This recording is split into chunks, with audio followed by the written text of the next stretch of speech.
Os santos são sinais da presença do ressuscitado na história. Hoje, dia 5 de julho, celebramos Santo Antônio Maria Zaccaria. Antônio nasceu na cidade de Cremona, na Itália, era filho de uma família rica e muito cedo ele perdeu o pai. Ele nasceu no ano de 1502. Sua mãe tinha 18 anos quando o pai de Antônio faleceu. Vários candidatos se apresentaram para casar com aquela senhora viúva, embora muito jovem. Ela decidiu não casar-se com outro homem, mas dedicar-se integralmente à formação do filho. E, de fato, a educação recebida por Antônio foi excelente. Ele, desde criança, se destacou muito nos estudos, mas principalmente na humildade e na caridade. Embora fosse muito rico, ele costumava se vestir com roupas simples, conviver com pessoas simples também, de uma forma realmente muito humilde, muito aberta. Ele, desde criança, era muito mariano, sempre demonstrou uma grande devoção à Santíssima Virgem e, por isso, começou a se apresentar unindo o nome de Maria ao seu. Ele começou a se apresentar como Antônio Maria e assim ficou até o fim da vida dele. Para servir mais de perto aos pobres, com 22 anos de idade, ele se torna médico e, de fato, ele passa a se dedicar na sua profissão principalmente ao serviço pelos doentes pobres. E ele aproveitava muito esses momentos de cuidado com os enfermos para evangelizar, para dar catequese, para falar de Deus, para rezar pelas pessoas, para levar as pessoas a voltar à igreja, a ter realmente um momento de experiência com Deus. Era um médico muito espiritual. Era uma época muito difícil, foi por essa época que aconteceu a Reforma Protestante, era uma época em que os costumes estavam realmente muito degradados, a família passava por uma crise, as famílias estavam desnorteadas em termos de valores, de princípios, então muitas estavam desestruturadas. Para muitos era um momento também de descrença em relação à igreja, em relação ao Papa, aos padres e por aí vai. Diante dessa situação, ele, rezando e principalmente inspirado pelas cartas de São Paulo e pelo exemplo do apóstolo dos gentios, ele chegou ao discernimento de ingressar na vida sacerdotal. Com 26 anos de idade, ele é ordenado sacerdote e passa a se dedicar a uma evangelização, a uma missão muito intensa. Ele foi enviado para Milão em 1528 e, junto com alguns colaboradores, entre eles Tiago Moridia e Bartolomeu Ferrari, fundou a Congregação dos Clérigos Regulares de São Paulo, que ficaram mais conhecidos como Barnabitas, porque a casa onde esses padres moravam ficava do lado de uma igreja dedicada a São Barnabé. Então eles passaram a ser chamados por todo mundo de Barnabitas. E essa nova congregação era muito dedicada à reforma do clero, à formação de padres santos, numa época em que se desconfiava muito dos padres, em que o ministério sacerdotal estava em crise.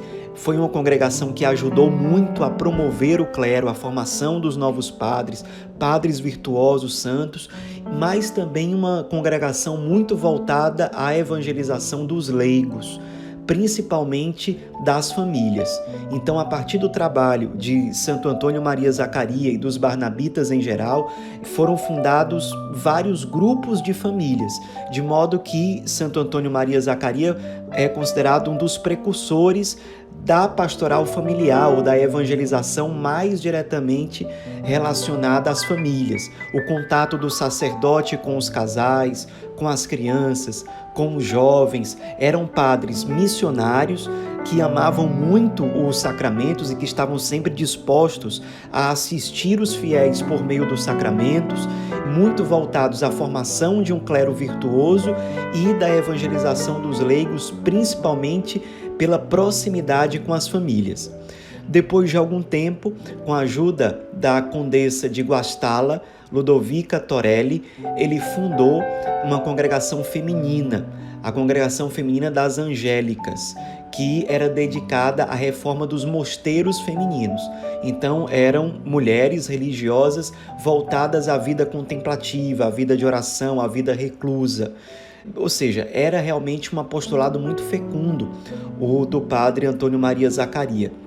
Ele se manteve muito fiel no serviço, muito procurado pelas pessoas, inspirava muitos jovens a buscar o sacerdócio, motivava muitas famílias a realmente se voltarem para Deus, e entre os vários ensinamentos que ele deixou, destaca-se a importância que ele dava a concretizar o amor de Deus por meio do amor ao próximo. Por exemplo, ele ensinava: você quer chegar à perfeição? Quer ser pelo menos um pouquinho espiritual? Quer amar a Deus, ser seu bom filho e ser amado por Ele? Pois ame o próximo, oriente-se para o próximo, disponha-se a beneficiar o próximo e não a ofendê-lo. Isso é um trecho de um dos famosos sermões de Santo Antônio Maria Zaccaria. Ele também ajudou na preparação do Concílio de Trento, que foi um concílio que procurou dar resposta a todo o problema que surgiu com a Reforma Protestante. Ele marcou a história da Igreja também por essa participação e também marcou a história da Igreja por ter sido um grandíssimo promotor da devoção à Eucaristia e especialmente da adoração ao Santíssimo Sacramento. Ele instituiu as 40 horas de adoração ao Santíssimo Sacramento, a partir principalmente de leigos, que ele chamava, junto com os padres da congregação, nas paróquias, para passar 40 horas ininterruptas de adoração ao Santíssimo Sacramento. Então isso foi espalhando, primeiro na Itália, depois em outros lugares da Europa e do mundo, essa prática da adoração eucarística, de ir ao encontro do Cristo, não só na hora da missa, que é claro o momento ápice, mas também em outros momentos da semana e até mesmo do dia, para a adoração ao Santíssimo Sacramento, para a visita ao sacrário. Então, numa época em que surgiam várias igrejas protestantes, ele foi uma resposta providencial de Deus, reacendendo no coração de muitas pessoas esse amor à Eucaristia, esse dom, esse tesouro precioso que o Cristo deixou à Igreja Católica. Marcou a evangelização, especialmente da Itália, mas a sua obra, a sua congregação, tanto a masculina como a feminina, foram se espalhando por vários outros países, até que ele faleceu nos braços de sua mãe, que ainda estava viva, uma mãe tão dedicada à formação dele, à evangelização dele desde a infância. Ele morreu nos braços da mãe com apenas 37 anos de idade, depois de vários anos consumidos, realmente assim, desde o início do sacerdócio dele, realmente uma vida muito consumida pela evangelização, pela oração, pela missão, uma vida incansável de evangelizador, de sacerdote, de missionário, de pastor. Faleceu mais especificamente no dia 5 de julho de 1539 e a obra por ele fundada continua se espalhando e presente e evangelizando em vários países do mundo. Nos inspiremos na vida desse grande santo que ama profundamente a Virgem Maria, a Eucaristia, um homem que foi resposta para o seu tempo e que deixou para nós uma herança espiritual que nos move, que nos alimenta espiritualmente e que nos motiva até hoje. Santo Antônio Maria Zaccaria, rogai por nós.